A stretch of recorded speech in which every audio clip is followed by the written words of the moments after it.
Peut-être les mêmes problèmes se posent-ils dans l'administration. C'est ce que va nous préciser M. Majid Fergani, qui est médiateur administratif à la Caisse d'allocation familiale. Forme, non pas de véritable administration, mais de service public. Service public, absolument. Et d'ailleurs, le médiateur, malheureusement, n'est pas encore inscrit dans la loi au niveau des caisses d'allocation familiale. Donc, ce qu'on voudrait, et ce qu'on arrivera certainement à faire. Avant de... je vous propose de vous parler 2 minutes de chiffres CAF, pour brosser un petit peu le tableau de l'environnement du médiateur de la CAF. 6 minutes de médiation et 2 minutes de cas pratique. On est sur les 10. Ça vous va? C'est bien. Très bien. Je vais essayer de tenir. Donc, derrière les chiffres que je vais vous donner, il y a quand même, vous le savez forcément, des hommes, des femmes et des enfants. C'est quand même les allocataires qui sont au cœur de notre métier.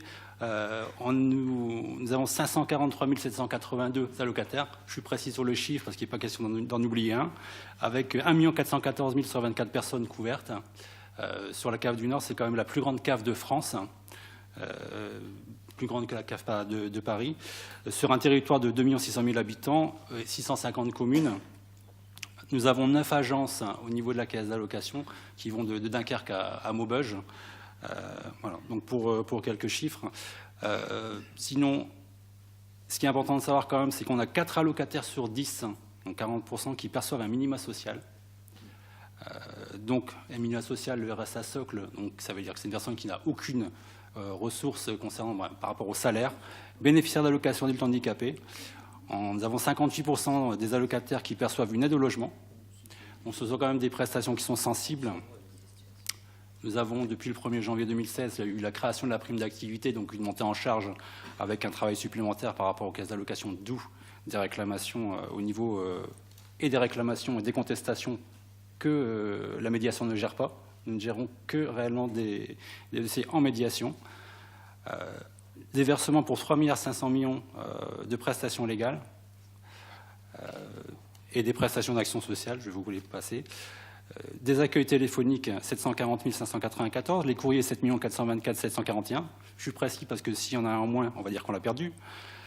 9 300 000 connexions Internet et à savoir qu'ils sont reçus à peu près 1 million de personnes sur l'année.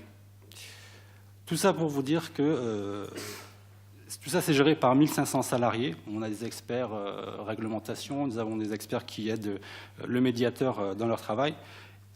Et je vous donnais beaucoup de chiffres, il y a 3 médiateurs, dont 2,5 temps plein.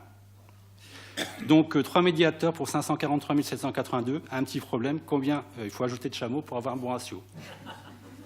À vous de le voir. Donc pour moi, en tout cas, je pense qu'on peut embaucher, il n'y a pas de souci.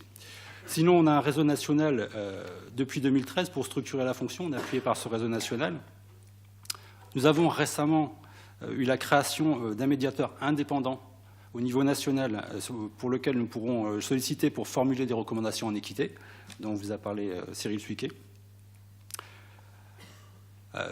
Le médiateur CAF, donc on essaye de proposer à tout allocataire insatisfait un second regard sur son dossier par un œil neuf et indépendant. Donc forcément, on va essayer de trouver un autre angle que la vision purement administrative pour la gestion de sa demande, sa requête. J'avais un collègue qui disait « Le médiateur met une goutte d'huile pour que la chaîne fonctionne sans grincer. La réponse doit être, si possible, rapide et de proximité pour trouver une valeur ajoutée. » Donc, par qui sommes-nous saisis? Nous sommes saisis par le défenseur des droits, par la présidence de la République, les ministères, les préfets, la Caisse nationale des allocations familiales, les médiateurs des autres CAF, les allocataires, les partenaires, les conciliateurs, les médiateurs, les institutions. Donc ça fait beaucoup de monde. On essaie de faciliter l'accès aux prestations versées en cas de blocage administratif en expliquant à l'allocataire. On essaie de mieux faire comprendre la réglementation en cas de litige et les démarches à effectuer. Il y a quand même un rôle forcément de conseil et d'orientation. On garantit le suivi du dossier jusqu'à la résolution effective du blocage ou du litige, donc jusqu'au terme de la démarche. On essaie d'apporter une solution unique et non transposable. des exemples, c'est que le médiateur de la CAF, en cas par exemple de fraude, va essayer de comprendre quelle est la situation de la famille en recevant la personne, bien sûr, et voir au niveau psychosocial, qu'est-ce qui a fait qu'on en est arrivé là, tout simplement. Si il y aura un rapport de médiation qui sera établi, il sera une proposition qui sera faite en commission des cas des présumés frauduleux pour éventuellement alléger la sanction qui pourrait être formulée par la commission. Et également des propositions par rapport aux commissions de recours amiables lors des recours qui sont formulés par la locataire. On peut également aller au-delà des barèmes, parce que nous avons malheureusement des barèmes nationaux de remise de dette en fonction d'un quotient familial. Et pour déroger à ces barèmes, le médiateur peut faire une proposition pour aller au-delà de ce qui est prévu au niveau national. Donc, deux missions principales sont traiter les saisines et un droit d'alerte sur les situations potentiellement conflictuelles ou d'urgence. Un rapport annuel est établi à l'attention de la direction des caisses d'allocation familiale, donc de la CNAF, avec des remontées pour que, éventuellement au ministère, on remonte les points de blocage pour que le ministère fasse éventuellement modifier la loi.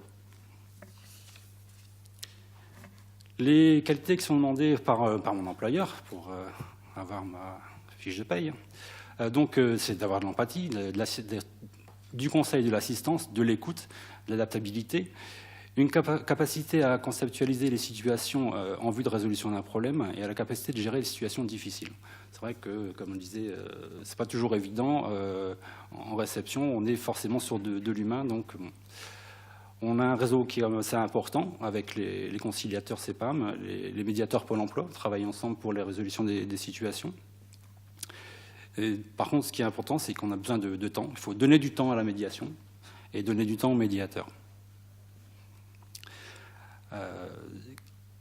Contrairement à ce que demandent les allocataires, le médiateur n'est pas, pour les plus jeunes, Zorro ou Superman, pour les plus anciens plutôt. Pour les plus jeunes, ce sera plutôt un Avengers ou Kamel le magicien.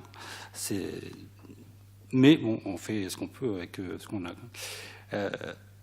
Pour 2016, il y a eu 492 saisines de médiation. Il y a plus d'autres interpellations des partenaires, mais ça, on ne les a pas comptés, qui ont permis de débloquer 233 959 € de rappel, également des indus, parce qu'on régularise dans les deux sens, forcément, et des annulations d'indus par des remises de dettes. Moi, j'ai une petite question à vous poser. Est-ce que vous saviez qu'il y avait un médiateur à la caisse d'allocation familiale? Oui. Qui dit oui? Maintenant, on oui. sait qu'il y en a 2,5. 3. Oui.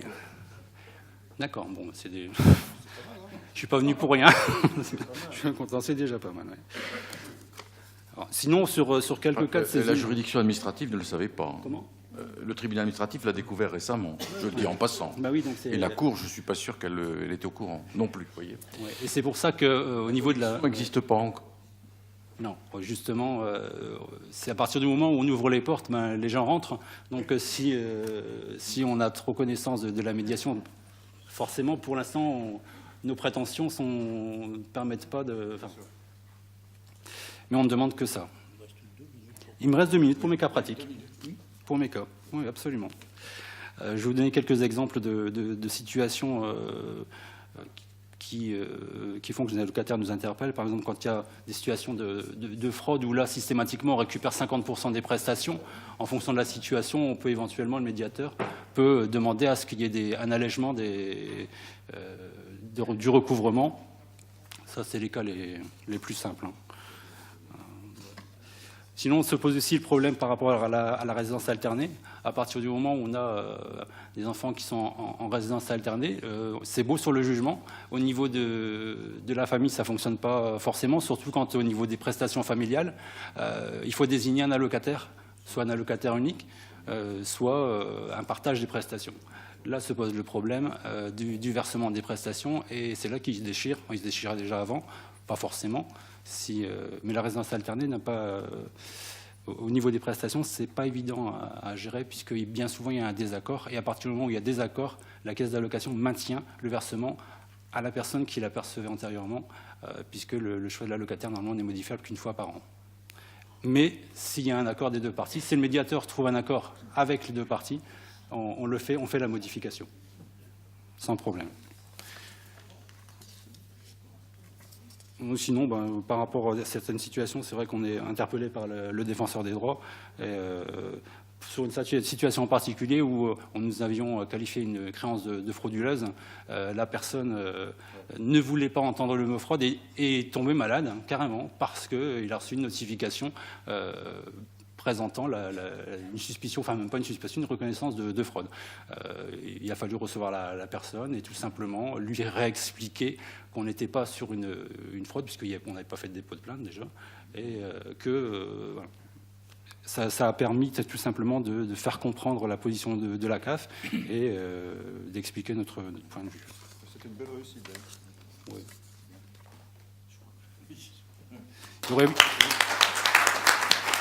Il y aurait bien d'autres choses à dire. Mais... Alors, je voudrais souligner que nous avons vu à la fois une sorte de bilan actuel de la compétence citoyenne, entrepreneuriale, sociale, familiale des médiateurs qui diffusent dans la société et que nous avons aussi tracé les perspectives de l'enrichissement de la médiation au sein de la sphère administrative. Donc, on ne peut pas dire que nous ayons chômé.